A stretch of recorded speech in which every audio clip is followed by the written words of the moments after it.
School committee statement is the committee represents the needs of all Leominster students and places their interest above all others. We will exercise leadership, adhere to our protocols, and base our decisions upon reasoned assessment of all available information. We will advocate for each of our schools and support high-quality public education in Leominster. All righty. Now, I'd like to open up for public comment. Does anybody in the audience would like to say something? Please step forward.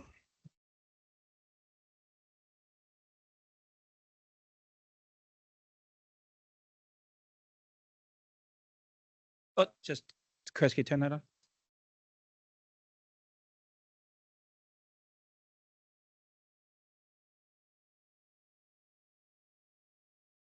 Oh, here's Dean.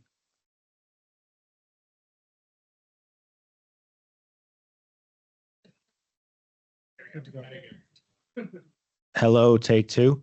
Yeah, My name is Josh Natali. I live at 96 Bicentennial Avenue, Leominster. I'm just here again to show my support for the proposed change in policy that athletes and coaches should be able to forfeit a match without any retaliation. I think that's important for the safety of our students. And I just think that sports are awesome. I think we all agree with that. I think we've kind of almost looked at each other as like enemies on this, and I don't think it needs to be that way. I think all of us just want sports to be as awesome for the kids as they can be. I just think that in an effort to make it accessible to as many people as possible, we've kind of let our hearts run away and left our heads on the sideline. We can't make so many more people in danger or uncomfortable to let the few that are maybe we only have that sport with the opposite gender or they don't feel comfortable playing with their gender.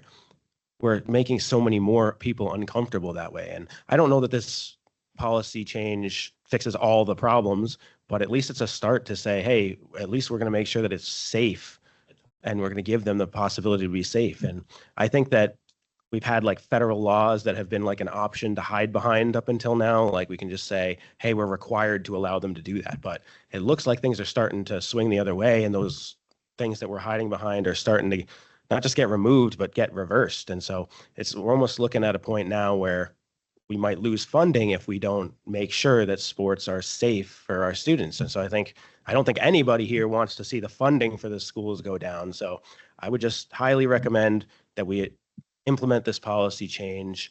I think MIAA is even being scrutinized by the federal government right now specifically for the guidelines that we're trying to put in, say that we're following. I don't know that that's a good idea. Oh, well, God bless you guys. Thank you.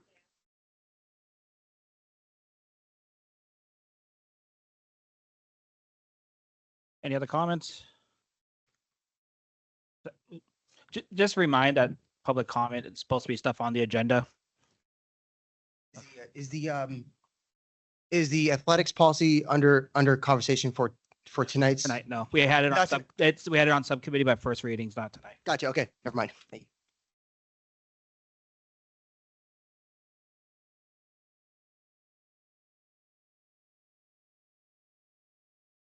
Any other comment? Anybody else? Anybody online? Chris?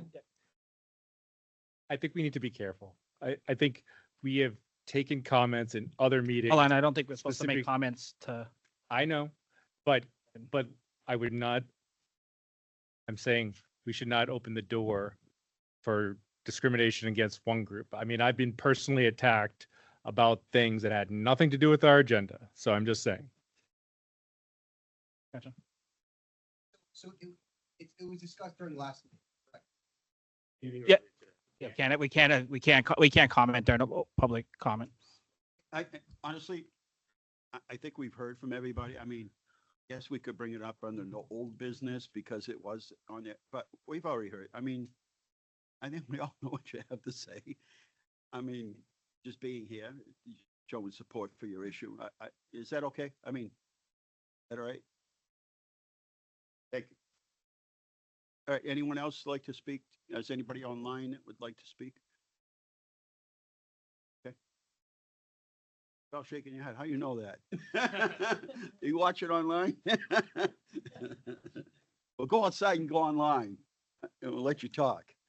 All right, thank you. And now we'll move on to communications. Do we have any communications, Superintendent? No communications. Student report? Fill us in. All right. So Ren couldn't make it today, but I did bring 3 pages of notes, so you will get the whole year's rundown. Go outside and get online. Email those to me. All right. So the art department displayed students' work at City Hall. There will also be a gallery at Mount Wachusett with selected student works. Life Skills has their talent show next Thursday and Friday. The Leominster High School Theater Company went to finals in Boston. They are also going to begin preparations for their new play, 5 Minutes Left. The show choir had their Flamingo Show Choir, which was held at LHS and may become an annual event from now on.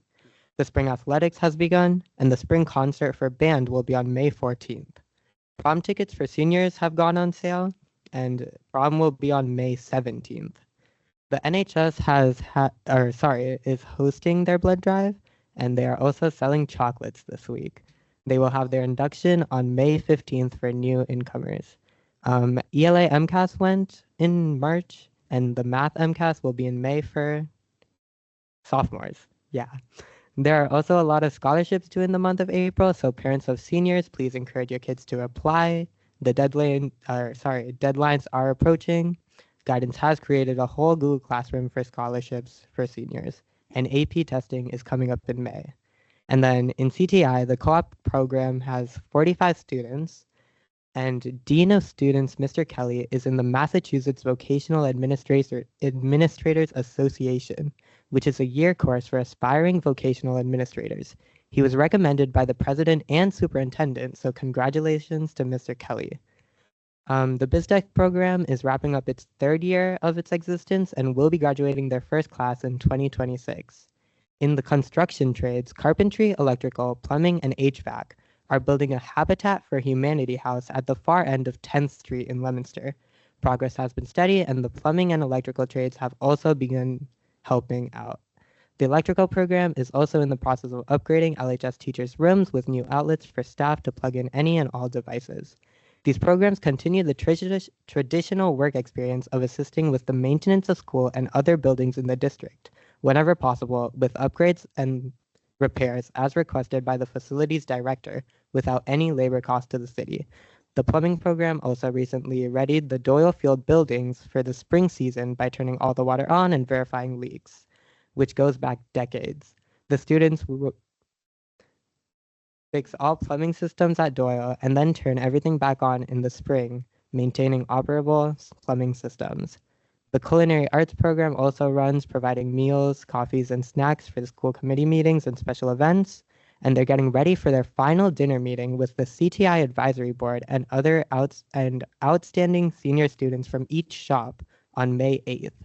The machine shop is running an after-school CNC programming course through the Workforce Investment Board of North Central Massachusetts for postgraduates and field workers who are interested in manufacturing jobs, which began 8 years ago with the Mount and maintains a 100% job placement rate. Graphic Communications operates a school store at the high school and continues to oversee the creation of the class yearbook for graduates since 2020. Call graphics at extension 2613 with any questions. And HVAC is always ready to help out if anybody needs a portable or window AC tune-up, which can be reached at extension 2608. And Skills USA, which is a nationwide workforce development organization, especially concerning trade programs, on March 12th, 24 students from CTI competed across 11 programs in district competitions. 5 of our students medaled, a health occupation senior who won 3rd in medical assisting, and 4 juniors, 1 from culinary, 1 from electrical competing in residential wiring, and 2 from electronics who won 1st in urban search and rescue.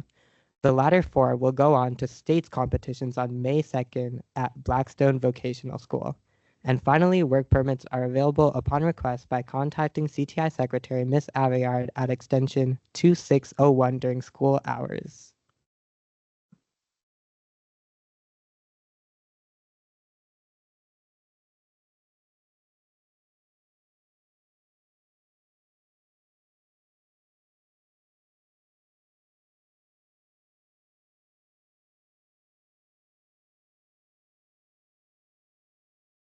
Any questions at all?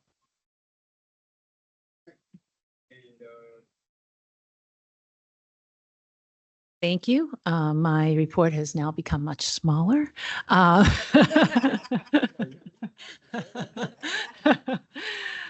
The alumni, Leominster High School Alumni Field Project has been continuing to move forward, and we are on schedule to have the fall completion that we had indicated before, so that's exciting. April 4th mark the beginning of the fourth quarter for our high school and middle school students. We encourage students to finish the year strong, so this gives them an opportunity to reboot, reset, and finish strong. Third quarter report cards for middle and high school students should be released for parents and guardians on Thursday, April 10th. Friday, April 18th is an early release day. We encourage families to just check their calendar and check the school early dismissal times to ensure for smooth and safe release for all students on that day. April break is fast approaching as well. So April 21st through the 25th, schools will be closed. And MCAS is in full swing. We ask families to just be cognizant of the MCAS testing calendar window so that students come to school well prepared for the assessment. And that is it. Also, we ask all families to check the school calendars because there's lots of events coming up over the next couple of months. And so we want everyone to participate as much as possible. And that's it.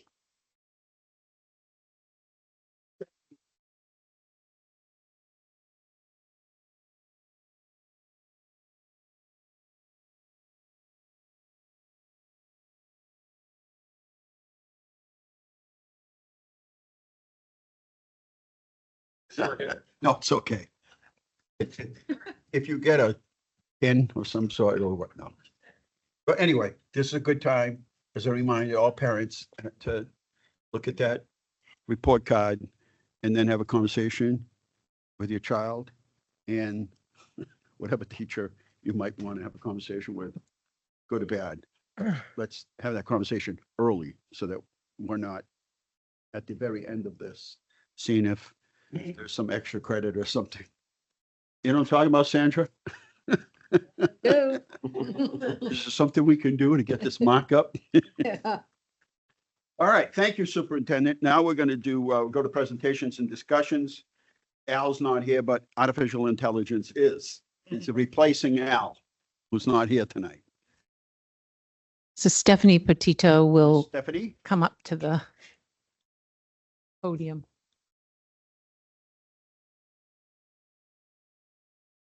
I just, So update everybody. Last meeting, we asked that, hey, we want to get ahead of the curve here on artificial intelligence, make sure our students are all the tools they need and understand artificial intelligence and where it's going with or without us.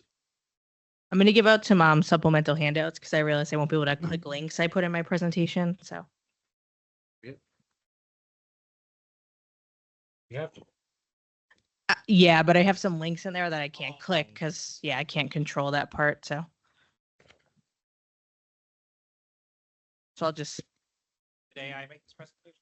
I actually made it surprisingly because I use AI for everything. That was deep. I just stole it from him. I just stole it from You you. gotta leave something on the I table said for that. me. Oh, there was that? It's an old joke. You gotta come up with something. Not the owl thing. All right. Floor is yours. All right, so this is sort of a roadmap to artificial intelligence for the Leominster Public Schools. I do want to start with just a couple of quotes. I don't know which screen to point to. What do we think? Gotta This go guy? there. Corner, okay, at it? Maybe.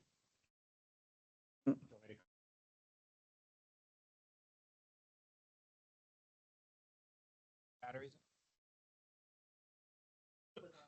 Oh, there. Oh, Just try turning it off and then back on. Time delayed, time delayed. All right. Thanks, Kyle. I'm assuming that was you. So a couple quotes here. So it opens up a new era of educational opportunity. Something new has been added. That something new is exciting. It is challenging. It is revolutionary. It is a social force with enormous potentialities for good and bad. It is at the present time probably overrated by pioneer enthusiasts, as it is also too summarily dismissed by others, and it should be used to complement rather than displace the teacher. These quotes are not about AI. Anybody know what they're about? They're about a technology that was supposed to disrupt education forever. Any guesses? You got the internet? Okay. Any other guesses? Okay, computers is a good guess. Anything else? It's from the TVs in the 1950s. So all of these quotes about TVs from the 1950s, and I don't have a clicker at all now, but I need to go. All right, and this is a New York Times article from like the 70s about calculators, and this is Superintendent Volge, and he said teachers will view them as a crutch, and this is an accurate view if you look at the curriculum. And he's talking about calculators. And if you go to the next slide, whoever's controlling this, thank you. Eventually, educators would have to revise their thinking to take the new hardware into account. Someday, every student will have a calculator built into his desk so that teachers can spend more time on mathematic concepts and less on computation. So the fear of new technologies, they've been around forever, especially in the education realm. You know, if you think about the Jetsons or whatever, and the computers teaching the kids and all those things. This is kind of what artificial intelligence is. We'll go to the next slide here. So let's talk a little bit about the organic growth in the Leominster Public School System. So next slide, please. So I serve as the digital learning administrator in Leominster Public Schools, as well as the principal of our virtual high school. So I'm in two roles. So between 2023 and 2025, organically, teachers have invited me to about 93 one-on-one meetings just around AI, just emailing or booking me or saying, hey, let's have a conversation. I've been to, it's now 52. I've been to 52 PLCs around artificial intelligence. Again, organic invites into the classroom. We've had 267 teachers, participants in our AI trainings offered throughout the school year and summer. And then last summer, we did a book study called AI for Educators by Eric Kurtz, and 66 people participated in that. And out of all these things that I go in these conversations, I have a couple things, three big questions. How can AI help me as a teacher? Number one. Number two, can we block all AI platforms for our students? And is there a way to teach students how to use AI responsibly? So those are the big things that come out of it. And if we go to the next slide here, I've presented AI as a thought partner. I call it my best friends with no emotion because they have no feelings. They're developing feelings, actually. I'll talk more about that. I utilize it as a time saver. We talk about it as an old tool that has a new component because AI has been around forever. It's been around since at least like the mid 80s when they built AI to beat like all these chess players and things like that. What we're talking about now, if you don't know, is it's the generative AI. So what generative AI is capable of doing, it's capable of creating things that essentially only human beings could create before. So that's what's so disruptive about it.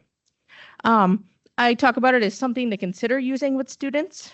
And I talk about it as a way to provide personalized and individualized learning for all students because it has all those capabilities. If we keep going. And in your packet, you have this, but I always show this, right? Because everyone's like, I mean, are we cheating? Are kids cheating? Am I cheating if I'm using this as a teacher? And this is from Matt Miller here, and he does this little nice infographic about rethinking plagiarism and cheating. And anytime I do any PD, whether it's in Leominster, other school districts, or conferences around artificial intelligence, I always show this, and we have these conversations. You know, which one is okay for me as an adult, if you're looking at this?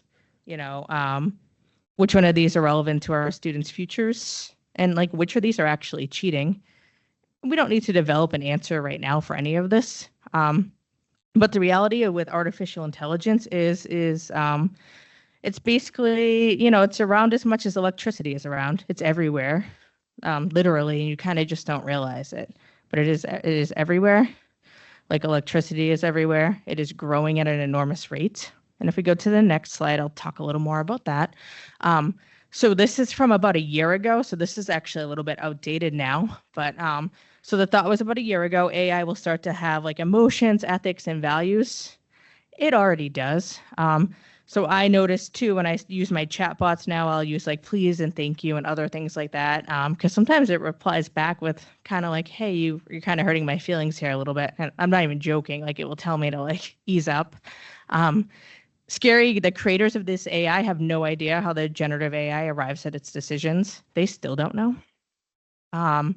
When kindergartners, so I have a 4-year-old and a 2-year-old, so I think a lot about this one. But when kindergartners graduate from high school, AI could be about 1 billion times smarter than a human being. When I first got into these tech roles about, 10, 15 years ago, I used to say, listen, computers are dumb, people are smart, but I don't know if I can, continue to say that with the use of AI. Within 2 to 5 years, we can assume all writing has been touched by AI. So yeah, I made this presentation, but AI proofread it for me and added some things and took some things away. So this was touched by AI. And the development piece just means every single industry will be touched by AI by 2027. They're actually now predicting 2026, that no matter what you work, where you're doing, AI is going to have some sort of impact. Any questions so far before I go on here? All right. All right, let's talk about the challenges in Leominster Public Schools and across the state and the country. So I think a lot about student data privacy, terms of service and artificial intelligence. I'm one of the people in the district that makes sure we don't, let our students' data get sold to the wrong company. There's ethical considerations, plagiarism, cheating. There's inconsistencies within our own LPS ecosystem around the use of AI. Some teachers are, embracing it and allowing students to use it. And some teachers are like, no AI at all. So we have that. And then there's just varying feelings about AI in education. Some of you in this room right now are like, cool, yeah, this is great. Let's show our kids. And some of you are probably like, no way. Like, this is not a good thing. And that's where people are at. If we go to the next slide here, so the background. So a couple things. So there's a Mass Tech Director listserv I'm on, and there's a separate AI committee that I'm on as well. So I talk to other school districts in the state of Massachusetts about AI to see what they are doing. There's conferences with other district leaders that have begun to, implement and use AI. I actually personally speak at different conferences around the use of AI, and Leominster's kind of ahead of the curve with the use of AI and how it's been introduced. The Department of Ed came out with some early AI resources that we utilized. There's a group I belong to, the Evergreen Group. They're like a national leader on AI competencies, and they came out with some good frameworks. UNESCO adopted the ISTE frameworks, which are the big tech frameworks around the use of AI. And then there's been a DESI task AI force, and right now Leominster is in the district leadership in the Age of AI cohort with DESI as well. So we're one of 15 school districts that got accepted into that.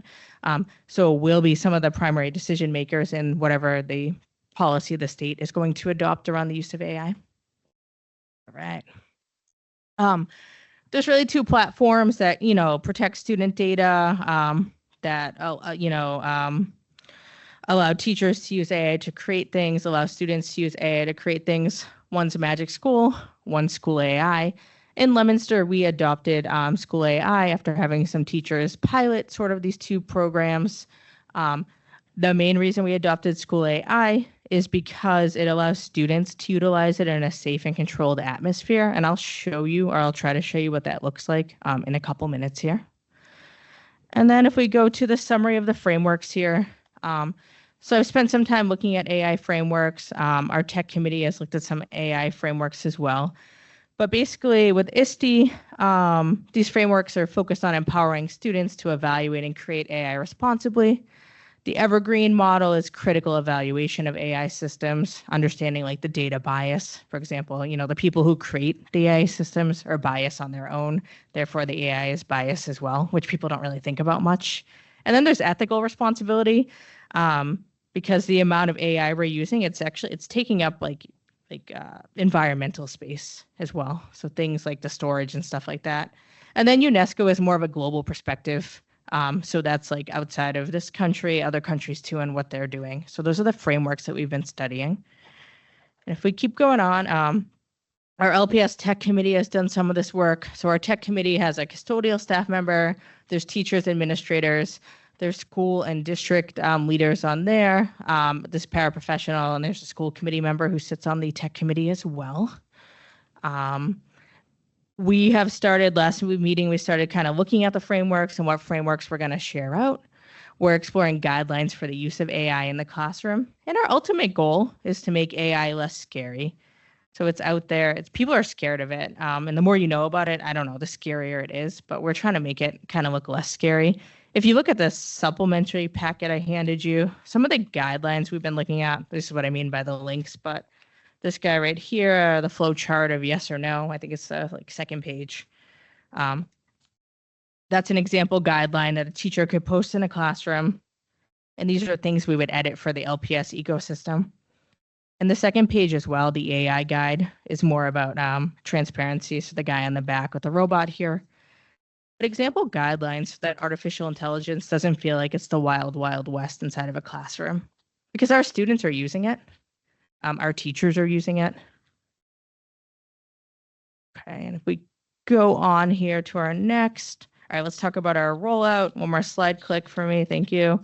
So our middle school and high school teachers got School AA rolled out to them in December. December through May was our rollout. School AA is the platform we adopted. It is similar to ChatGPT. It is a ChatGPT wrapper.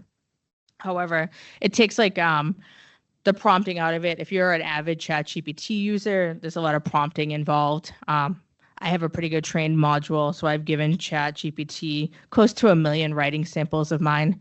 So it analyzes my email, my searches. I give it full data to every single work-related thing that I do that doesn't involve student data or private information. But the School AI takes that out of it. You don't have to worry about the prompting. And elementary, we're probably going to roll out like in May or June because the middle and high school rollout has gone well and into next year. And if we go to the next slide here, our goal is, like I said before, we want to make AI less scary. We want to give a safe and controlled environment to use AI in for both our staff and our students. And again, I'll show you what that looks like in a second here. Appropriate exposure for staff and students. We're gathering feedback formally and informally. So we have a test group of people that we kind of always hit up for feedback and things like that. And teachers always give us feedback on the tools. And we want to get AI in the hands of students. And my big thing now, because I've always talked about AI being like helping me with efficiency, like it helps me get things done quick. But I was thinking about this last week, and you know what, efficiency, it might be the gateway, but deeper learning with our students is the destination for AI. And if you keep going here, one more slide. So School AI, screenshot of the platform, and I'll show you what that looks like. So if you go to this, like with the little guy in my supplement packet here. So what this is Herc. He's a history tutor. So I made virtual tutors available to my students at Leominster Academy because a lot of my children work at like 1, 2, or 3 in the morning and my teachers aren't available. So Herc is the first person to talk. I redacted the student's name, but R is the one having the conversation. So the student is trying to do propaganda around World War I, and they're asking Herc for some help with like, hey, what's propaganda? And Herc, starts to talk about it or whatever. And Herc asked him questions like, how do you think propaganda might have affected people's views at the time? And R is going to respond, it might make them believe in something they didn't before. And Herc goes on and gives them, more examples like posters, films, and whatnot. And this kiddo saying, I don't know, I just need to create my own propaganda for my class and I need help. And the conversation goes on. They have this kind of conversation back and forth until the student, gets an idea about eat smart, win the war. Okay, so conserving food, and it kind of goes on and on. At one point, the student says, can you just make the poster for me? And it says, no, I can't do that for you, but I can help you. And it even uses like, the kid saying like, IDK, like things like that. And the chatbot knows, it knows what it's saying. And and at a different point here, there's a description thing, and it's like, can I just copy and paste this? And this is like, no, you shouldn't just copy and paste this.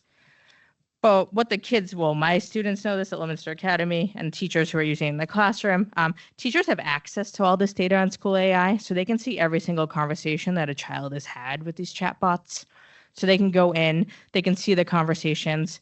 And then there's some generative AI there too that predicts sort of what the student needs help with based on the conversation. Like, oh, this kid really doesn't understand propaganda. Let's go back to the basics. Or this kid needs an extension, or this kid needs this, that, and everything else. The chatbot also turns off if the child gets like super inappropriate, and the teachers can set those determining factors. If there's any like self-harm or anything like that, it alerts the teacher immediately via an email and like a red flag in the dashboard as well. So the teacher, what makes this different than ChatGPT is the teacher can see every single thing that's happening. And if we go to our next slide on here, my argument for why bots in the classroom, look, it's equitable learning experiences. So if we're using this propaganda example, if I had no idea what propaganda was and I was at square one, and you were an expert on propaganda and we're having these conversations, the chatbot's going to put us in two different places. Okay. It helps struggling learners. It's helpful for advanced learners too, because it creates extensions. There's feedback, like I can put my English rubric into this thing, and the kids upload their essays, and it like will grade the essay according to the rubric and provide feedback for the child. And I, as the teacher, can go in and look at what has been done on both ends here. If we go to the next slide, let's go on a tour here. So we have our student-facing side. So there's a bunch of tools on there, from Sidekick to tutors to everything. And then there's educator tools that help do lesson plans, worksheets, all kinds of good things. There's like a co-teacher on there. There's like a tech coach on there. I hit the tech coach up all the time when I'm trying to figure something out. And if we go on to the next slide, one more click. The data dashboard, this isn't a live one, but it's just an example of the interactions in the control panel. So the teacher could click into any of these conversations. They can pause a conversation if they want. They can stop one. They can actually add text into a conversation too, if it's not going the way that they like. So I pull out some stats from School AI last week, and it like roughly, 1,300 students have used School AI this school year within our system. And it's roughly like 300 teachers have logged into the platform, and we have about 120 that use it pretty avidly.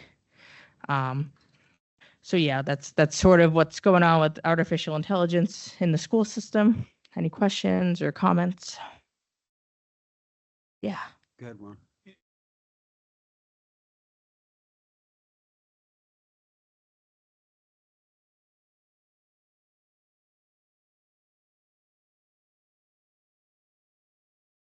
Sense of scary. My question is, who's scared of it? Teachers or students? It's a little bit of both. Like, so I've had some conversations with students who are sort of like, deeply thinking about this because it's just their interest. So they're wondering sort of where the information comes from and things like that. And for teachers, it can be scary because, it's disrupting the traditional education that, they might be used to. And there's definitely uncomfortableness around plagiarism, around cheating, around how to bring these into the classroom. So both ends, I would say.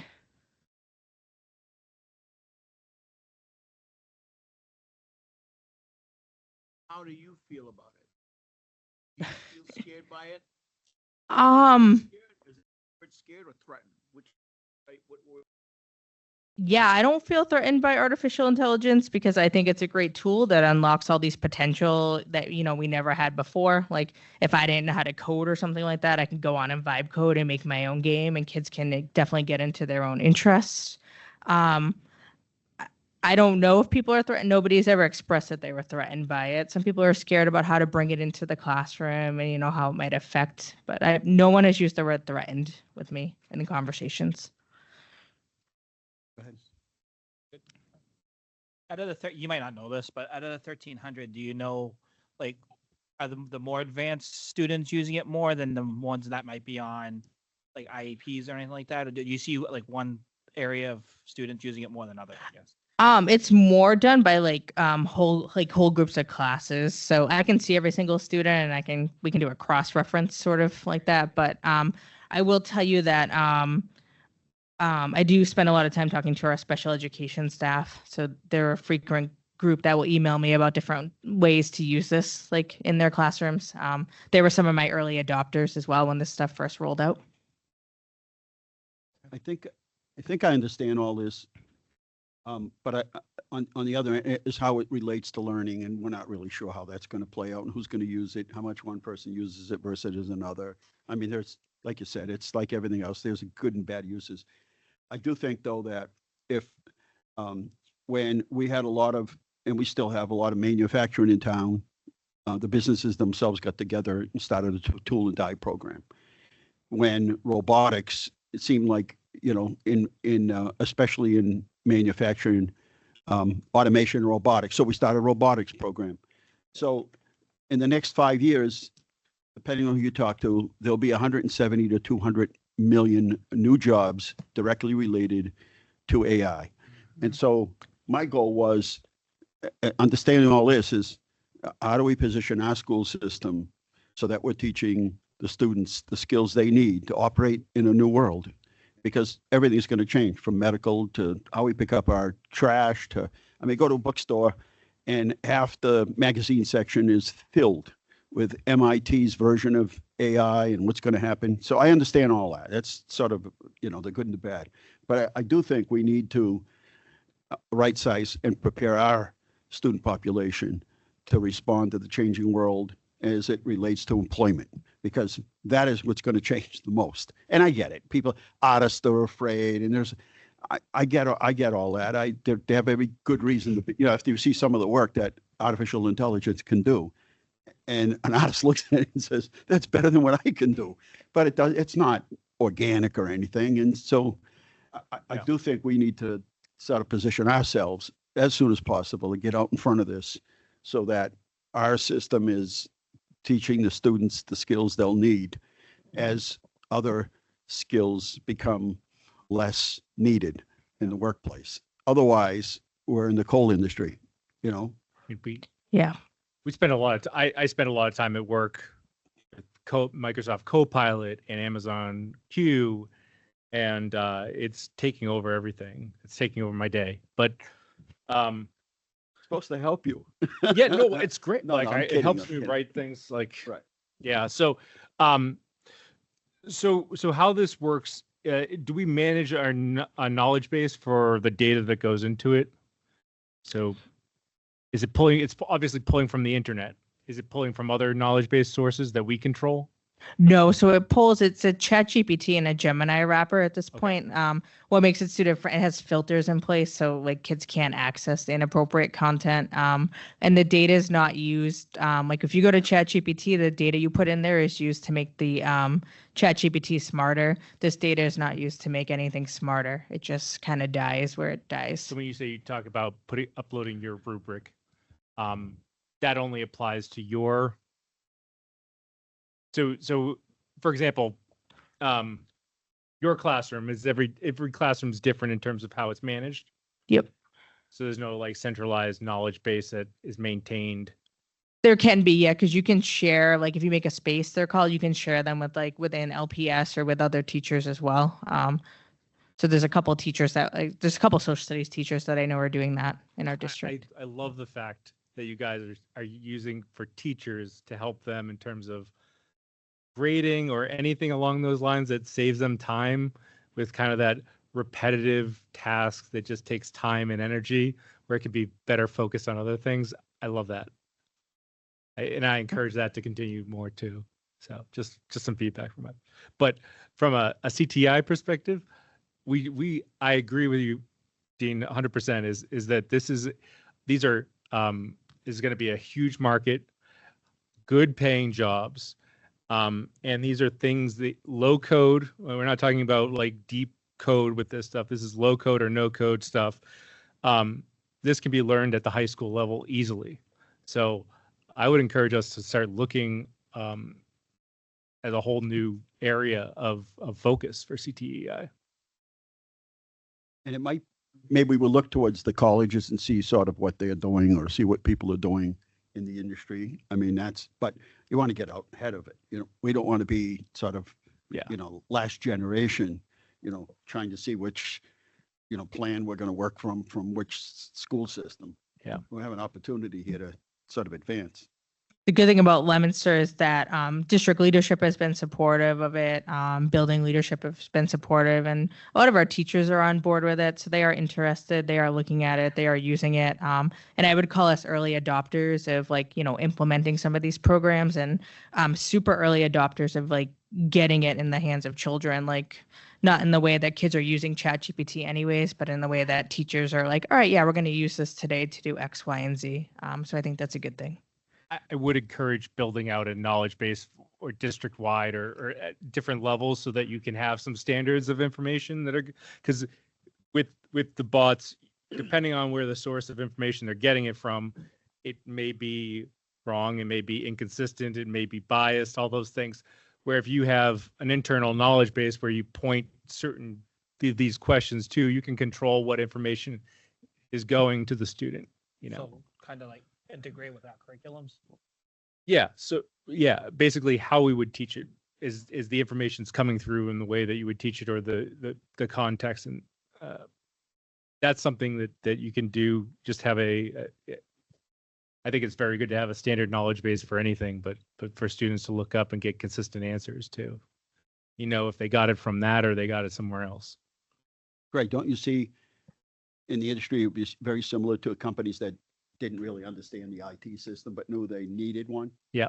And then sure. they needed somebody to make sense. I was like, yeah, I don't want to learn that. I have no interest in it, but I'm going to hire somebody who can help us, AI is integrate one of this these things where I've found is pick something that makes a difference, saves time. So for teachers and helping grading, I love that. That saves time. That's a great use case. If you focus too much at a high level, that fear, the confusion, that's all going to set in. But if you focus on a few key areas, I love the fact that we're focusing on specific grade levels, helping our teachers. That's all really good stuff. So I like it. I like where we're going. Yeah. So superintendent, I don't know where we go on that to begin to develop a curriculum. Oh, Melissa, Waiting. I'm sorry. patiently for like 3 minutes. That's okay. No, that's okay. I had just written down the idea of creating policy based on your saying there was inconsistent use happening, but now we're in this task force, for lack of a better word, with the state. Do you have any sense of a timeline on when the state is looking to put together a guideline for school districts? Yeah, they're looking at months, because AI is evolving rapidly, and it's getting like I said, it's getting smarter and more invasive. So they are looking pretty quickly. Okay. Yes. Okay. Fun.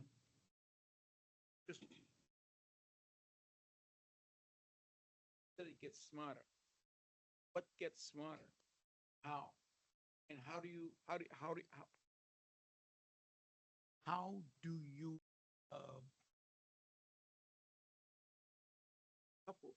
how do you define how it's getting smarter? This paper is white. On this side, it's not, it has just marks. I can see that, but how do you figure out what is smarter and what is not smarter? Yes. Yep. And is there a way to make it? Is there a way to make it smarter or less smarter? So the experts, I'm not an expert on AI. I know a little bit about educational AI, but the experts are calling it smarter because it's developing social intelligence. So it has an emotional intelligence range that didn't exist when ChatGPT first came to the scene. So it's developing feelings. A fairly recent example is that on its own, it critiqued the American farming system as being unethical and inhumane to animals. And it did that sort of without prompting and just generally talking about that. So it formed that it's that opinion on its own. Yeah, I saw something yesterday. I think it was placed in an airport. It might have been in Europe, and it was analyzing the emotions of they were going angry.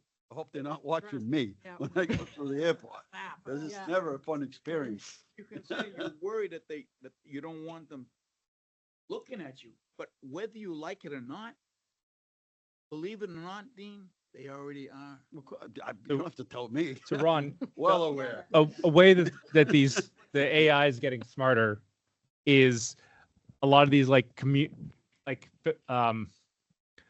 where they will actually ask you how helpful was this answer, and yeah, it's 5 stars or something like that, and they ask that to a bunch of people, right? And if they're getting 1 star, then they might Right. not you give that answer anymore. But if it's getting a lot of 5 stars, now it's moving in the direction of okay, I'm going to give this answer, maybe I'll tweak it a little bit.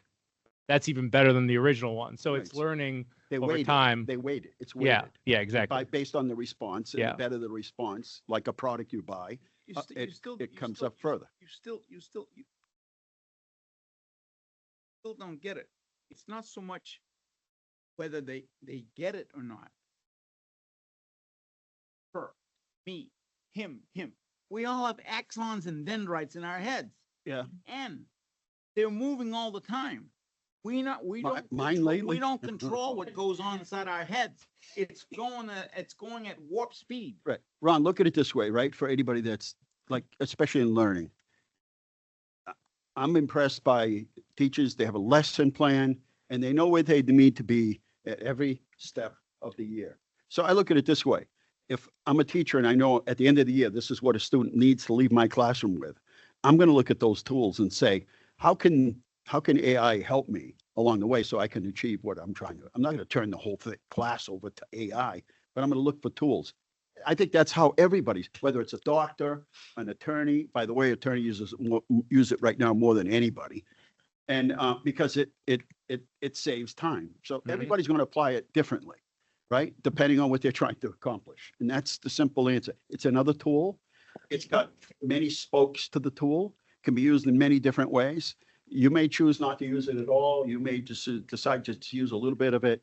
The reality is it's here and it's not going away. In fact, the investments in it are what's probably keeping the stock market alive at this particular point, is because it's where everything's moving. Circuits, energy, battery storage, everything is moving in that direction.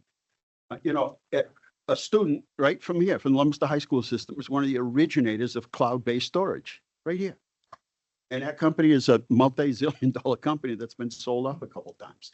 Our students have that same opportunity here to advance themselves in an area that's just, it's been around, of course, but, we have an opportunity here. I don't know how everybody's going to use it. I don't even know if I understand the whole thing, other than it's a bunch of data.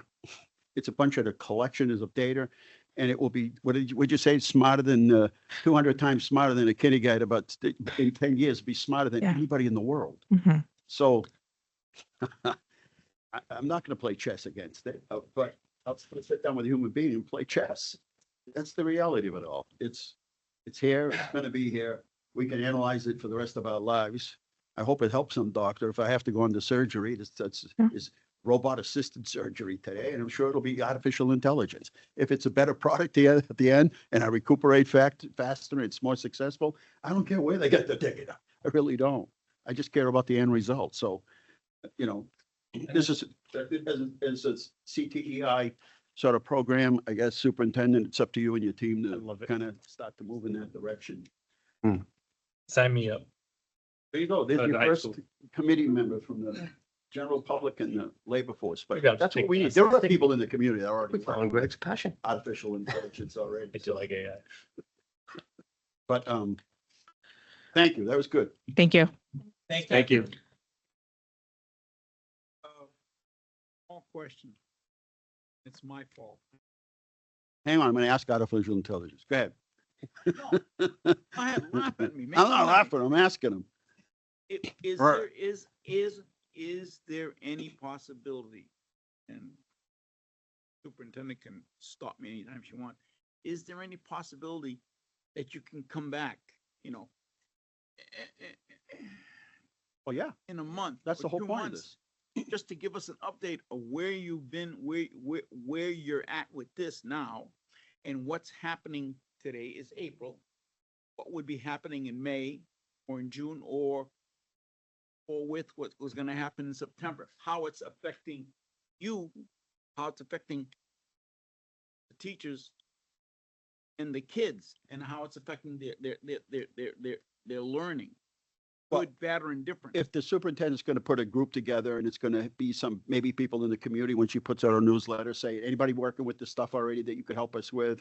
Members of the community, the teaching staff, principals, she puts a committee together so that you can still come back to us with a kind of, here's where we're at with a draft, plan to implement this, and this is how we're going to do it, right? I mean, that's the superintendent's job, and I'm sure she'll Yeah, work with I was just- everyone. I was just asking. I don't know if that would be monthly updates, but certainly, Right. next year or something like that to year to know, what's going on would be, I think, a very suggesting that. Well, it's just that, maybe it's just me. And I admit it, it is my fault.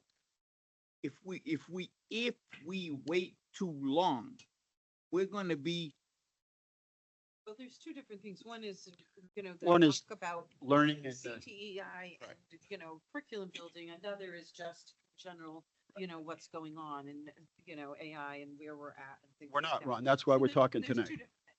We're going to move. We're going to, well, Yeah, you guys are ahead of the game. You are. Seat at the table at the state level. because if you're not at the table, you're under the table.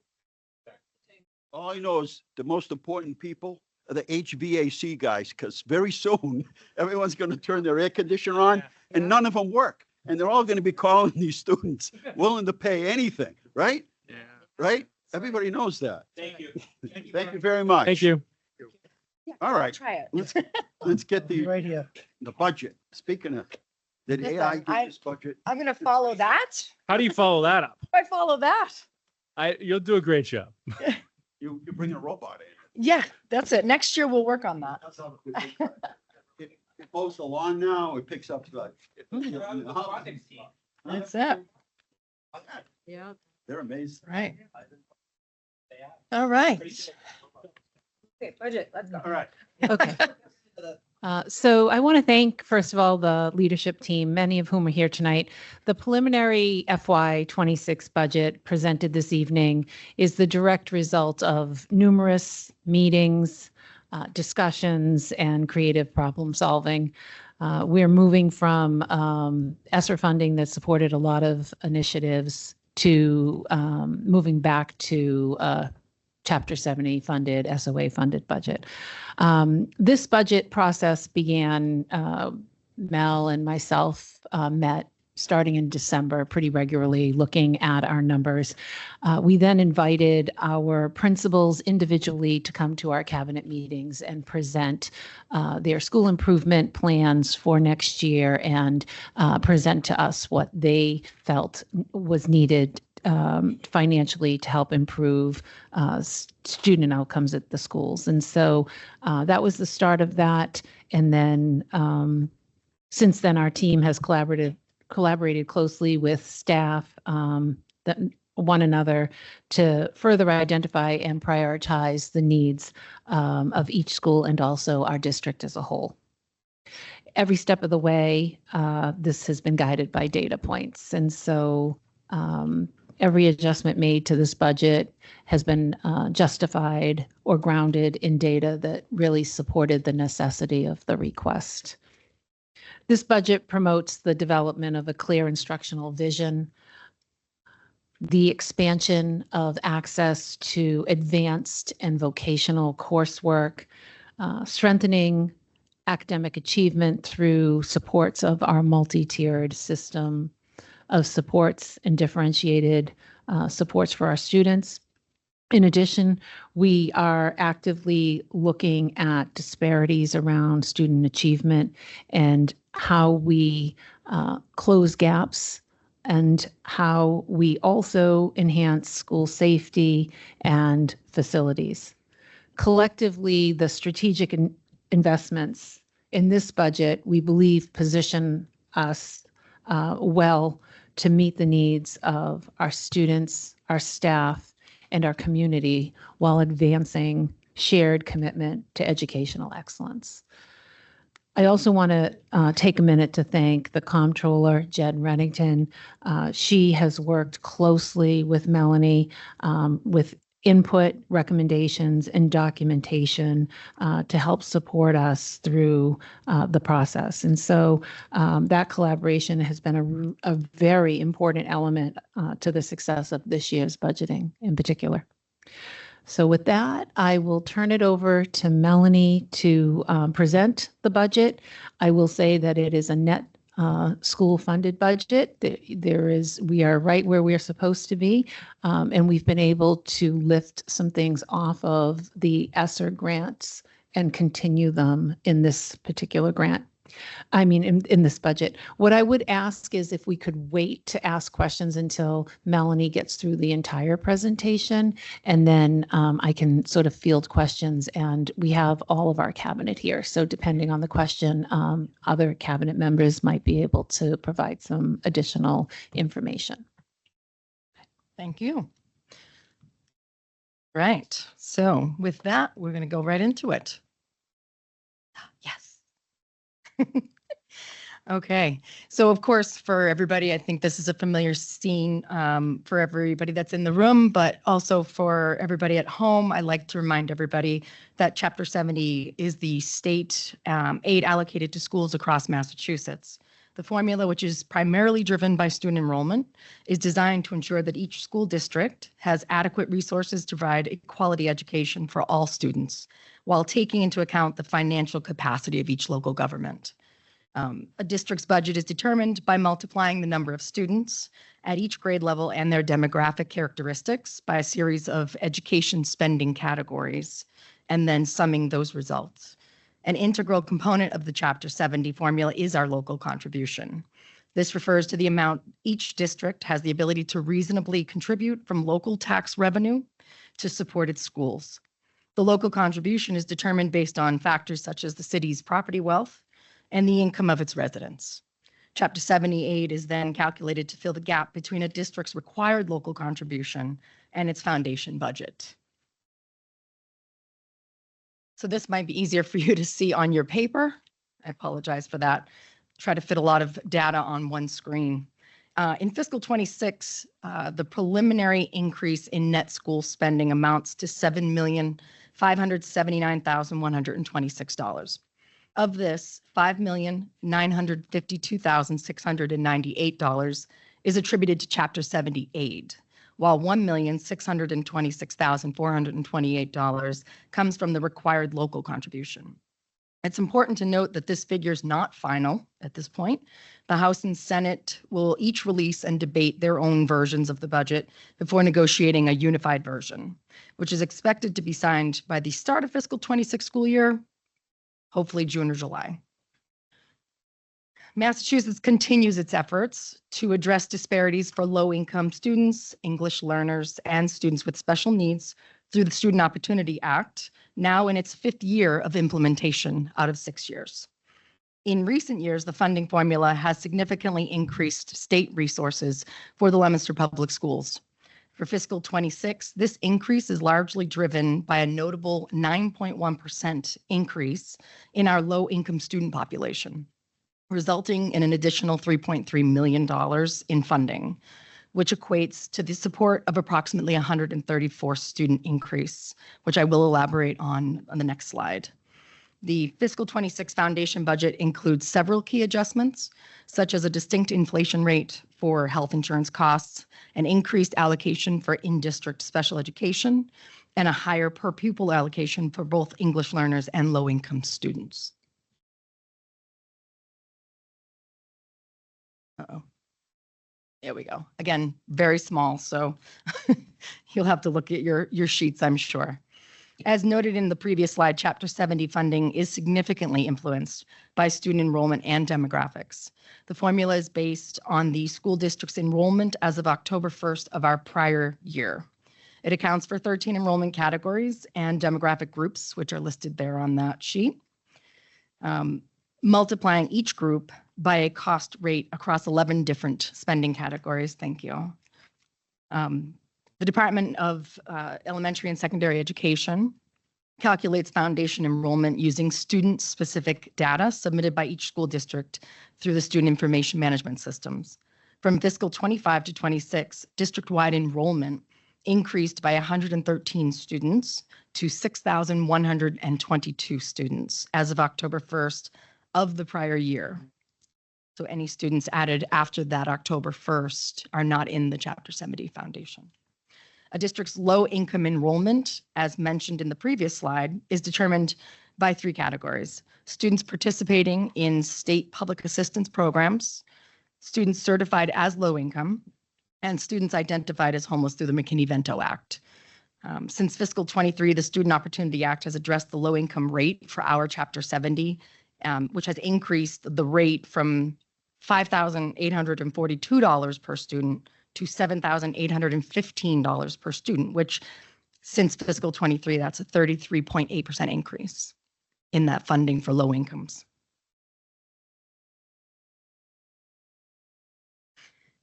Speaking of funding, fiscal 26 general fund budget will be supplemented by several additional resources. We have revolving accounts that support specific programs and services, such as our circuit breaker.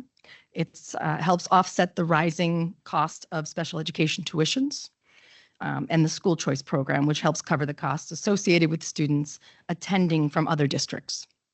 These funds are categorized under the other revenue and revolving line, and includes both estimated revenues for fiscal 26 and a carryover revenue from fiscal 25.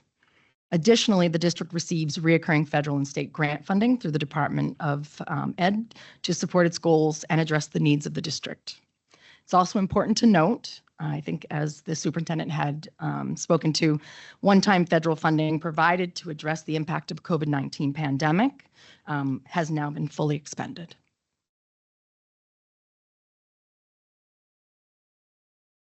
There we go. And this is my favorite slide. Let's see. This fiscal 26 general fund budget request has been divided into 7 key categories.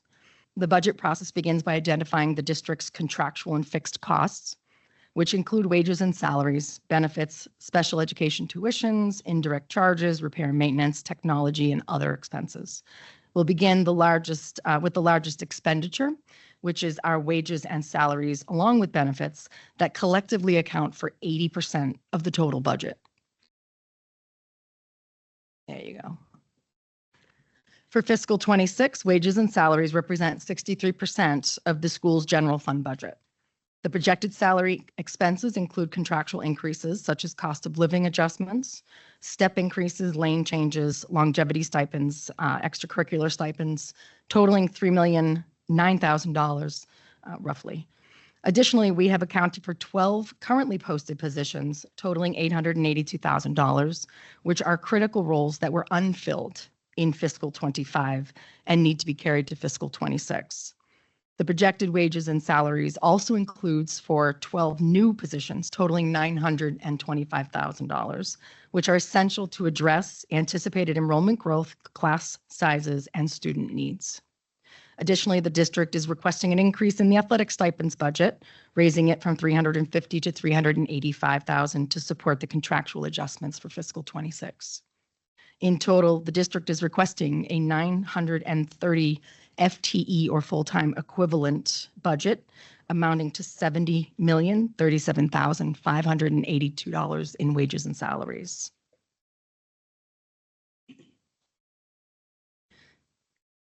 Benefits and fixed charges account for 17% of the budget request. The category encompasses a variety of benefits such as health insurance, dental insurance, and life insurance for both active and retired employees, as well as their beneficiaries. Historically, the increase in costs for these benefits has ranged from anywhere of 0 to 14%. To project accurately, we work closely with the City Comptroller, Jen. The Student Opportunity Act has adjusted the benefits and fixed charges rate to align with the latest Group Insurance Commission premium rates for both active and retired municipal employees. So that's part of their adjustment. In fiscal 26, we are requesting a 10% increase in the benefits and fixed charges line, totaling $1,581,372. This increase is driven by increased membership, the addition of new positions, and rising insurance costs.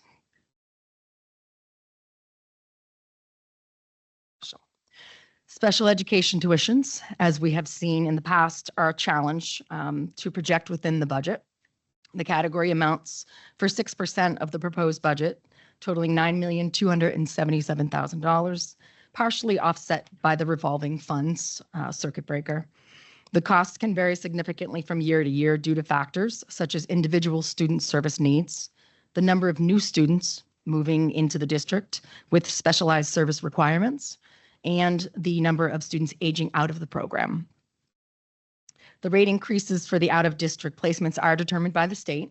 For fiscal 26, Massachusetts has approved a 4.5% increase in the rates. Over the past 14 years, we've seen the cost increase range from 2 to 17.9% annually.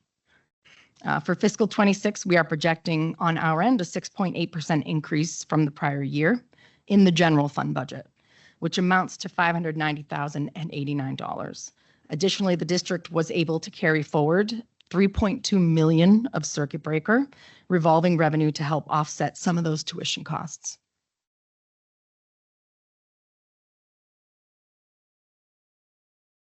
Another one. These are all small. Sorry about that.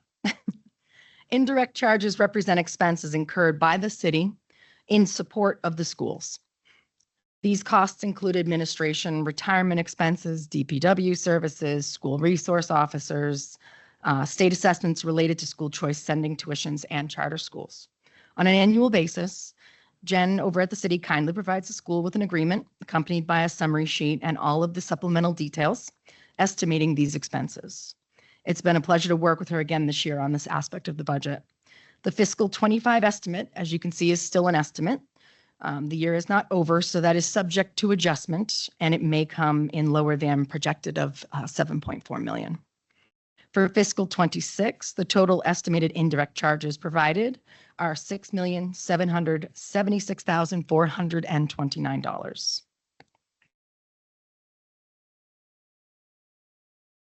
Leominster schools, as we've just seen a good example of, have been made significant technological advancements over the past year, greatly enhancing the educational experience for both students and faculty.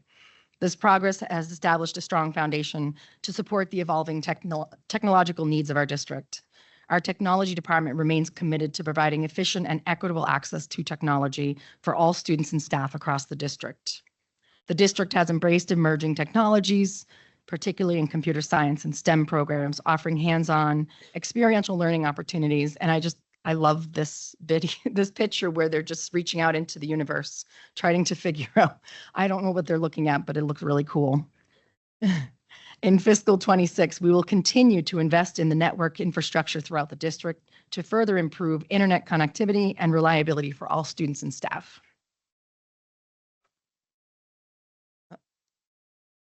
There we go. The remaining, the utility repair and maintenance budget provide essential funding to ensure a healthy and safe environment for all students and staff. For fiscal 26, utilities repair and maintenance costs represent 4% of the total expense budget request, amounting to $4,709,384. This budget covers the repair and maintenance for 11 buildings and their associated equipment, heating and utility costs, custodial supplies, trash removal, and other related services.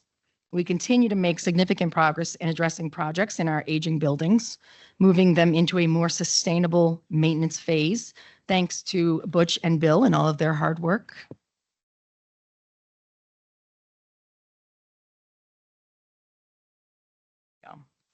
The remaining 3% of the fiscal 26 budget proposal, totaling $3,595,691, is allocated to cover essential expenses that directly impact students in the classroom and our district as a whole.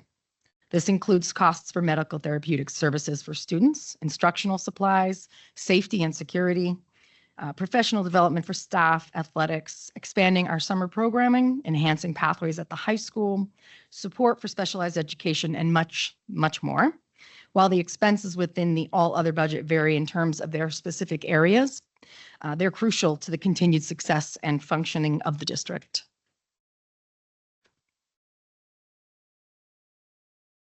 So the Leominster Public Schools is requesting $70,037,582 in wages and salaries, $34,499,878 in expenses, $6,776,429 in indirect charges, for a total fiscal 26 net school spending needs-based budget of $111,313,888. Thank you for your continued support of the Leominster Public Schools, and we can open it up for questions. Questions? This is the first chance. We'll have another chance. had a couple. Yeah. take a look. Absolutely. Okay, good. Yeah. Well, nice job keeping the salaries and benefits to 80%. That's challenging. Yeah. So we saw an increase of 113 students this year Yeah. over last year. Yep. Well, I looked at the overall graph and like the percentage we've increased. That is the highest by far we've had. Over years. Do we have any? Is that like long? Do we think these are students that are going to stay here long term? Do we have any idea of? I'm just concerned from a budgetary perspective. Yeah, that too. Yeah. Yeah. Well, we've certainly recovered from COVID numbers, right? We were wondering if we were going to get back up to those COVID numbers, but we have, and we've surpassed them somewhat. But I don't know, there's really no way of knowing if students are going to stay within our district or if they're going to leave. So we just. If I might, I think the other thing is that we offer school choice. And so we encourage, if we have openings to fill them. And so I think we've worked to look at our trends, look at our openings, look at our numbers, and then allow for school choice. And so I think it's a combination of the two that have allowed us to fill seats and then close it off. And so we've started, this year we put school choice applicants on wait lists, and then we eventually just closed it off. So we really look at the numbers, we look at the spaces, and we determine whether or not we're going to open them to the outside or not. So I think, it's just, as Melanie has said, just really looking at trends and going out early. We're going to this year have a kindergarten registration on a Saturday. We haven't done that in a while in person to really try to gauge our numbers early so that we're not at the last minute, trying to ensure that all of our students are placed right before the start of school. So I think some of it is that we're going to work really hard to try to encourage our new families to sign up as early as possible so that we really know what the numbers are. Any of this, I'm sure it's affected also by perhaps the types of programs that they're coming in to take advantage of, and I mean that in a positive way. Right. But I'm assuming that also adds to the budget, to the based on whatever program they require special services, I would think. Right. But so obviously the number of the increase in students is that snapshot in time of October 1st, but is that now, and oftentimes over years it's plateaued a little bit for a number of different reasons. If you took another snapshot today, do we have a sense on if that number is still about 100 increase, or is that? So when you report SIMS data to the Department of Ed, the initial upload is October. And then there's another verification in March. And so those numbers have stayed consistent. Oh. And then the last thing I saw was the percentage of students in Leominster designated as multilingual learners has decreased. It says slightly. I see 14.7%. It seems like a pretty big number, actually. What do we attribute that to? I'm just wondering, you're looking at the budget. The FY26 budget assumptions, I guess in the binder. You're saying there are less multi-language. It's decreased by 14.7%. Yeah. I believe. Decrease, let's see, to 14.7. Oh, two. Correct. Okay. Correct. Right. Two's a big. Big Sal. Yes. I was like, that seems more than a slight decrease. Yeah, that's all right. I do That's that. all right. Before we leave Problem being the full-time equivalent students, I mean, the danger is if we're talking about hiring people, Yes. and as Melissa said, well, we took a snapshot from October. Yeah. What if these students are here? That's good for this year, but what Right. happens next year? exactly. And we've always tried to stay ahead of that curve. Right. So I guess that's the piece to be on alert for, is that if we don't have those students next year, Right. and we're off 130 or 200, but some of them transient, is that, I mean, just certainly Right. we're a city and you get And- transient population. Will right. they be here next year? And then what happens if they're not? We don't get the assistance of the Right. state. That's why I thought well, now the number's a little bit different now that I look at it, but I think in the context of that. From the and then- banking industry, in the context of that, and then thinking about whether the students are transient or not, and we're seeing a decrease in the number of multilingual learners, seems like it may be well, a number that could stay. I think the superintendent would have to watch that Right. as time goes, so that if through attrition, if you're not keeping that population, then through attrition, you Yeah. maybe not fill a position down the road, if that's the case. True. I mean, with something, True. I mean, this is very. It's always something to watch, right? futuristic at this If point. you're Yeah. building a new, complex in the city, you really want to make sure you're looking at that and seeing if how many families are going to be living there and what's the potential And I'm there. sure you already knew that, Right. how you.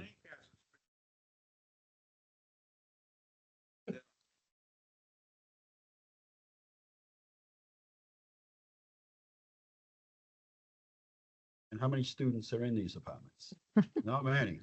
But if But we don't know because it you depends. 116 kids over potentially 14 years that's 8 kids education. potentially a Right. grade, a Right, teacher right. in high school is it? They could span from It's gonna be- pre-K all the way up to, Yeah. college. But being at 80% from our salary and benefits puts us in a good place. Yeah. Even if that fluctuates a little, but thank you. Okay, Just quick with the staffing, real quick. Sure. So how many You open should. positions do we have now?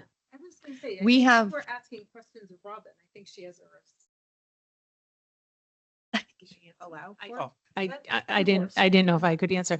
But I think the thing is that for multilingual learners, we're obligated to provide sheltered immersion instruction, sheltered English immersion instruction for students that fall below 3 on the access score.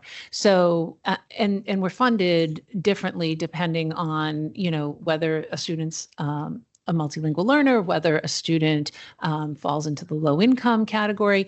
And I think for this particular ad, this one teacher position at the high school, it is a conservative ad. We have a lot of students at the high school that are in the access level 1, which is really considered a newcomer. And so there needs to be a significant amount of time spent providing sheltered English immersion. And so we are actually going to do that with existing staff by just having existing staff in the building who have the correct credentials to provide this instruction shift their course loads. So some of the work that's going to be done is based on the scheduling at the high school versus adding more staff. And so this is very conservative based on the needs of our students. I also want to point out that we did have 113 students added to the numbers, but Mel mentioned that our low-income students have increased much more than that. And so our SOA support right now is for high-need students, low-income students being one of the highest needs. And we went up to 134 students Additional. that Correct. are being funded differently that are not part of the 113 necessarily that were added. Right. So I think that it's really looking at the total demographic and how we're receiving funds and then how we're using those funds to support the needs. and I'd be curious to look at the census, because the census doesn't show that, we're 80%, Yeah, maybe student population, but not overall. right. So that leads me to, well, if either they're not having children, so but we don't see as many school buses on Adam Street. There's a couple of kids that jump on those two big apartment complexes. There are a Yeah. couple of kids that jump on those buses. Or are these students school choicing out? Are they homeschooling? Just where are the rest Right. of the kids? Because Right. there's certainly more children in the city than we have enrolled in our school system. Yeah, right. So when you take the in and the out or the external school choice and the internal, where are the Yeah. rest of the students? Yeah, right. They're in parochial schools, Parochial, they're in yeah. Could private be, schools. yeah. Right, Other vocationals. exactly. Yep. So that, what's that? Hopefully. Hopefully they're somewhere Yes. in the shuffle. So I'm just saying, those are all sort of things to look at. Yeah. As we go. Okay, other questions? Eileen? I don't have any questions at this time. I do want to thank everybody for all their hard work. I thought it was pretty Thank you. comprehensive. Anyone else? Questions? I do like to say though, I think it's important that when we got our ESSA funds, and just to make sure people understand, and you made it, is the school department got ESSA funding for COVID. Yeah. And the city got ARPA. Right. And in both areas, we kept to making sure that we stayed within the parameters, but also using that funding on capital things. One time. Now, we bought masks and we brought, detergents and air purifiers and all that. But we also looked and all approved. We did things that would help us move our capital projects up. Yep. In both school department and the city. I think it's important for the public to understand that we really, and then the other thing is this school committee was adamant and always reminding that we use those funds not on hiring people, Right. because at the end of 3 years. Yeah. And I don't care what city or town, Mm. I got on Google Alert. I'd say more than 50% are in trouble right now because they use their, at least. And Mhm. we're talking some really wealthy communities that are just Yep. laying it out there saying, you either give us an override or a debt exclusion or we're in trouble. Yeah. We've used our ESSA funds to hire people. And I'm just saying, here we we are, did. a gateway community. We held to, wasn't easy because there were a lot of temptations. But in the end, Yeah. it worked out. It And did. We're ahead of the game on our maintenance, on our capital needs. We're able to do a lot of things this year. I told somebody today we weren't cutting and they said, you know what? And this is a wealthy community. I You're not hear that cutting all the school? time. You're not Yeah. cutting? I said, none. They're like, oh, we're cutting a lot. We're cutting quite a few people. Yeah. Well, So it's that's- certainly making the Leominster Public Schools more attractive, Yes. more attractive to work at. The retirement, they Yes. have some huge fluctuations over the last couple of years. Yeah. Yes. What's that all about? So the retirement piece is given to us by Jen over at the city. Yeah. So I can certainly dive a little bit deeper into that and get you some further information on the fluctuation. Yeah, but I'm sure there's times where people, Stipends also because. No, this that is- would- Those are, yeah, no, it's different. this is just the retirement One year, piece. Down, I'm sorry, up 800,000 one year, down 400,000 the next. Maybe people People retire. passed away or more people retire and more people retire. There's definitely a lot that goes into that. So I would, When Sandy retired. yeah. But in general. Yeah. But then I just wanted to add it to Dean's point. We haven't all agreed on certain things, but we've also done really well by our kids through all of this. And that's why we do well, because we don't always agree. That's what makes everybody think and do what's best for kids. That's what I like about it. That's it. That's what I like about. That's this why we're school. here. Yes. That's the only reason we're here. Okay. All right. Thank you very much. Thank you, Melanie. Thank you. I thought you were going to go page by page. Yeah, we'd have been here for weeks. The public, not yet. Not yet. We schedule a public hearing. Yeah. And the other thing is you don't know what's going to happen with the state. You don't know what's going to happen with the federal government. They've taken some of that money that we thought was going to, more of it, that was going to go to education and the millionaire's tax and that's going towards highway. So you don't know what's going to happen down the road. All right. We're moving right along. In fact, we're going to move right on to the mid-year review of the superintendent. How you doing, superintendent? Good, thank you. All right. So at our last meeting, it was mentioned that a mid-year review was required. And so what I did was I took the SMART goals that I presented in September, and I just, in a comments column, listed my progress to date, and whether I've completed that goal or whether I'm on target to complete it. So it's really for your review, and if there's questions after the review, I'm happy to answer them. I know we talked about, Eileen, about setting up a meeting. Yes. To go over that. I think most of the people on policy are on that, so we might be able to bang both those out at Sure. the same night. That sounds good. Mr. Efficient. Yeah, you was. Well, I'm just saying, if we're all gonna be together, if we're all gonna be able to try to maybe get all that done, policy and Yep. review. All right. Thank you, Superintendent. And you'll report back to the rest of us and we'll Yes. fill out the forms and all that good stuff. Okay. Now we'll move on to approval of the March 3rd meeting. Make a motion to approve the minutes? I'll second it. Second by Sandra. Any questions or comments, errors, omissions? Spell your name right.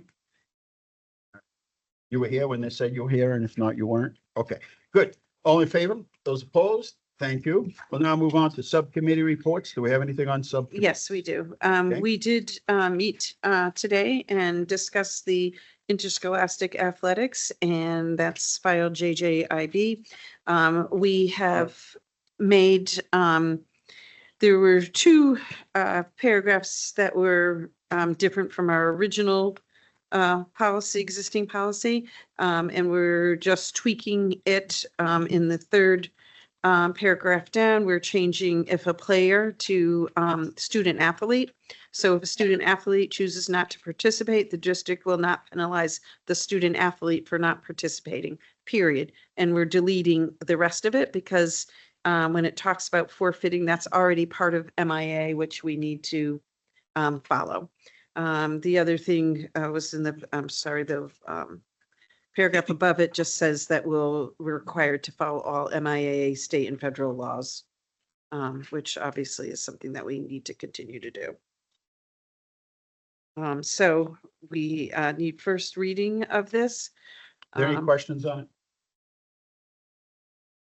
None? Okay. If I can have, I'd like to make a motion to approve this with the amended pieces that I Is there just a pointed second? out. All right, I'll. all right. Once again, any questions or comments? If not, all in favor? Those opposed? Okay.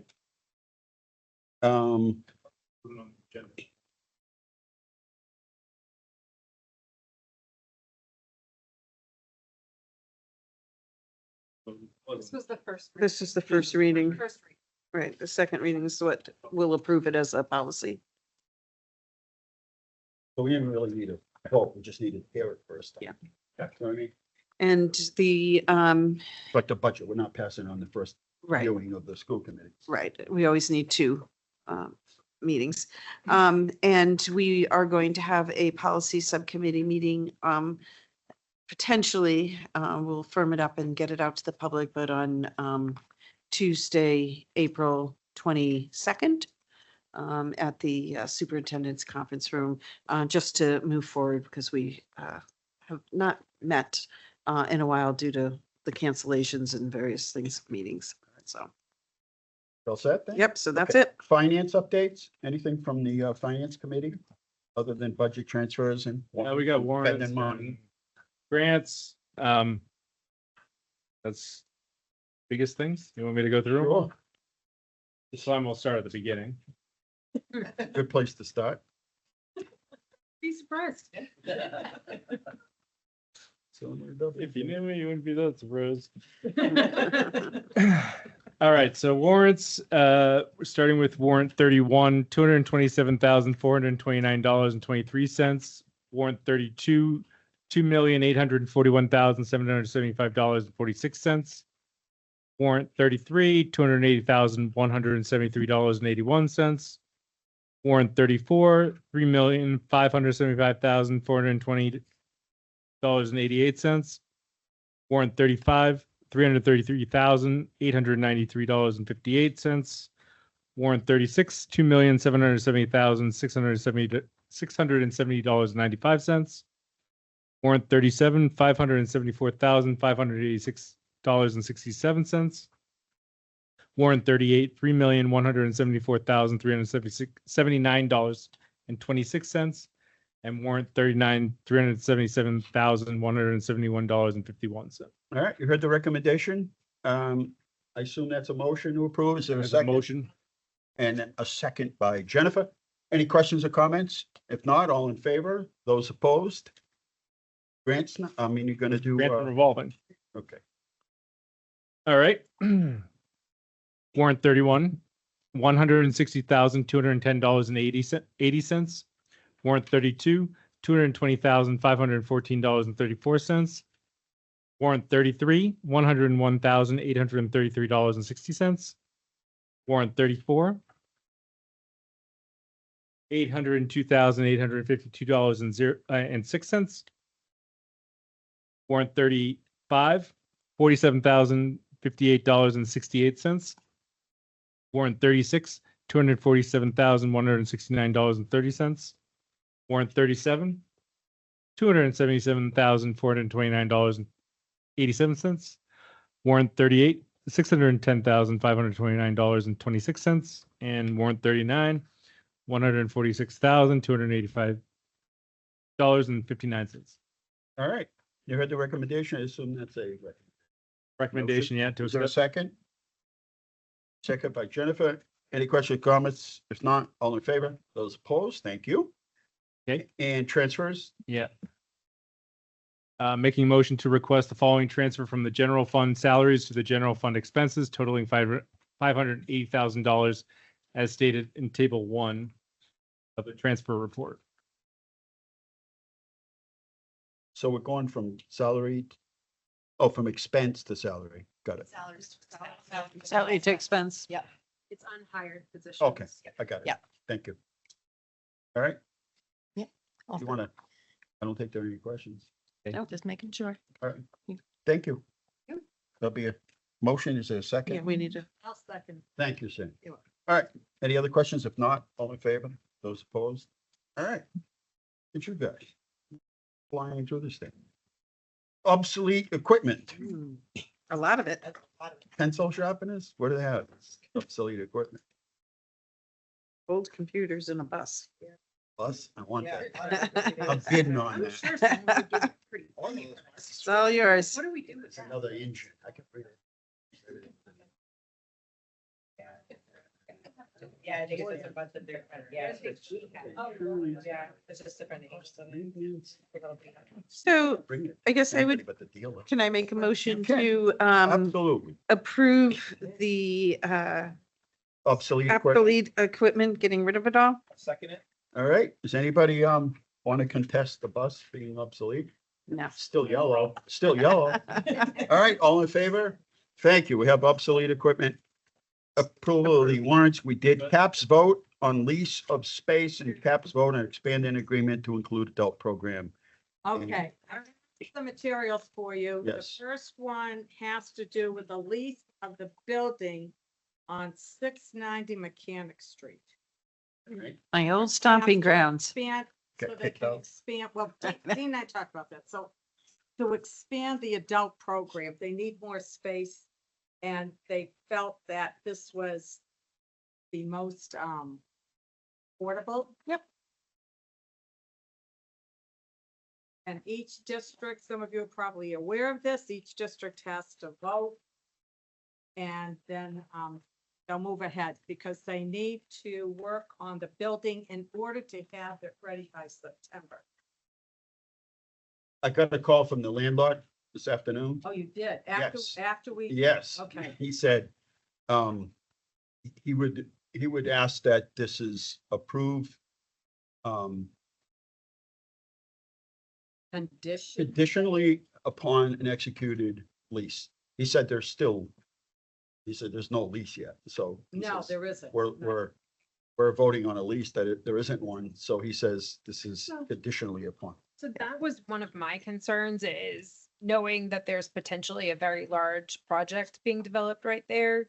was, I don't want to get into a 5-year lease and then have gambling No, happening no. 100 yards away or having methane blowing up around No them. kidding, but there's a So- lot of controversy, as I'm sure most of us here realize, with regard to that particular project. Right. But also there's the issue where they need the room. So it's a double-edged sword here that we're talking about, but somehow it has to be. I suspect that if the fairgrounds doesn't happen, that this will happen, and this is gonna be. Right. I sense this will be pretty quick. It's either gonna pass or it isn't, and if it isn't, then they can finalize the lease. So, and also just because I've been around long enough, when with the school department, we already had a lease Right. with that property in the past. And there was extensive, concerns that really were unfounded. Yes. And there was testing done, et cetera.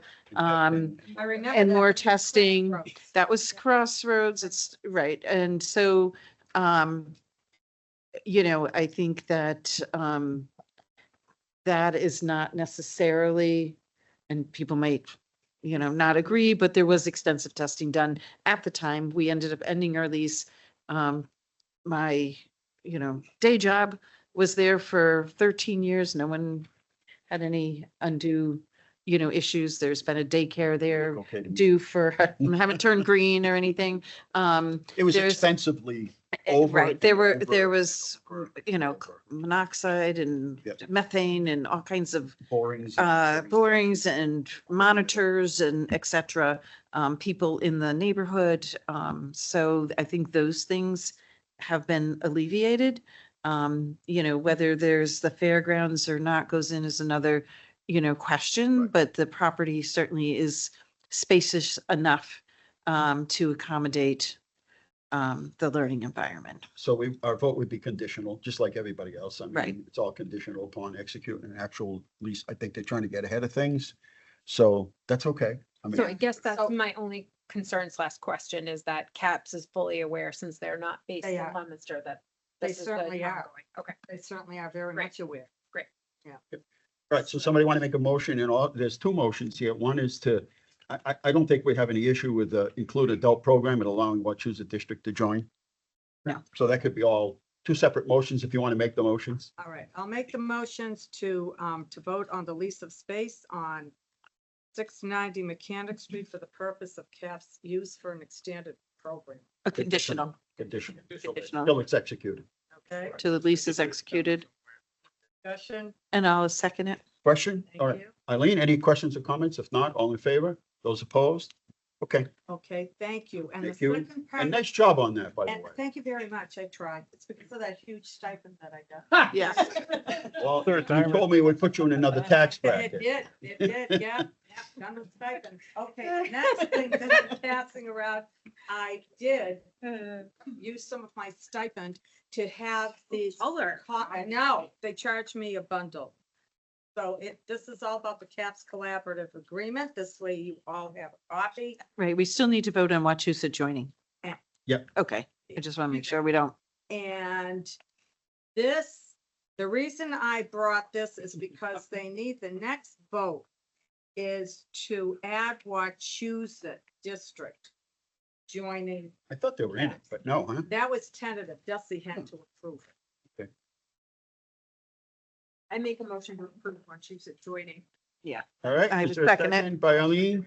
Yeah. Any questions or comments? If not, No. all right, welcome to, Wachusett. Yep. That all works. That's a different one. A different Wachusett. And Chris, I need copies of the minutes at some point to bring to them. Thank you. Approval of the METG Finals Competition Field Trip. The medic. Motion to approve. Second, All in favor? Those opposed? We did the budget transfer. Hold on, was there? That was in the, is that what's coming from the Kendall Fund? Melanie? Yes. Yeah, that we voted. Yeah, it's supposed to say Kendall. So that's to support this field trip? Yes. Yeah. And, So we have to vote on that separately? Who do we have? Oh, Kendall. I put school. Okay, we just voted on The field trip. We have to vote on whether we're gonna accept it pay for it from the Kendall Fund. Okay, Right. So there's two motions. all To right. approve an overnight field trip. Well, for them, we already got that one done. So the second one is to approve the following items to be funded out of the Kendall Fund. Tutoring support for students after school grant run. Grant. Wait a minute. So what do we, the tutoring, what do we actually, So at the high school, we have after-school tutoring available to any student that wants tutoring. That grant funding has been expended completely. Okay. We still have the demand, and so we are using the Kendall Fund to support that tutoring until the end of the year. So the next 6 weeks. But it's not to fund the grant. It No. is just to fund, just the way he said it. All right, you need a motion for that in a second? And a second by Mr. Ron, all in favor? Those opposed? All right. Do we have to vote on the approved expenditures of school choice? No, that was it. It was How just. about, a typo. we just vote on Unit B contract? Yes. How about that? So nothing has changed in this contract from what has been discussed previous. It's just a final vote. Nice. So we Yeah, all wrapped great up job. now? Yeah. That's it, good. Good. You remember, we reviewed the details of this on December 2nd with Attorney Terry in executive session. So the back page pretty much represents the 25-26 3-year agreement. 3, 2.5, and 2.5. And then there are incentives for masters plus a doctorate's degree all the way up. And that's what we agreed on. Yes. That's what we signed on. I make a motion to approve. Thank you. All right. All in favor? Those opposed?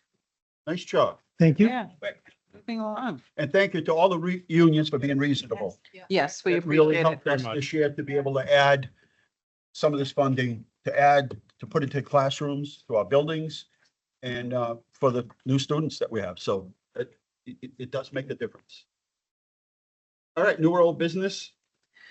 So for old business, I know, Greg, at one point you were going to set up a meeting for some of us with city council. I was just wondering where that was at. yeah. So I did talk with Mark. We had a preliminary discussion about what he thought the city council would be willing to accept as amount, and he was going to go back to the city council. I need to follow up with him on that. But we did have a discussion, and I, without saying numbers, I think that we came to a pretty fair number, what he thought that they could accept and what we would be willing to accept. So Dean, could you be involved in sort of getting that timeline pushed? Because I feel like the conversation we had as a group, and I'm sure you followed up shortly thereafter, but I feel like that discussion has been a bit, and there's been no potential. And I talked to Mark and I talked to Greg about it. So yes. Okay. We'll report back for the next meeting. How's that? Sure. And the only thing I had is, to end the night, good news is the Green Communities Grant awarded the city and the school department for the replacement of Northwest school lighting, Nice. LEDs. Yay. So we got 237,000. And the other thing is, we've applied for a grant for the schools and a separate one for the city. This is this whole energy constant, the grants, the administration. It's one thing to get a grant and then doing all the bookwork to this thing here and record keeping and bidding. So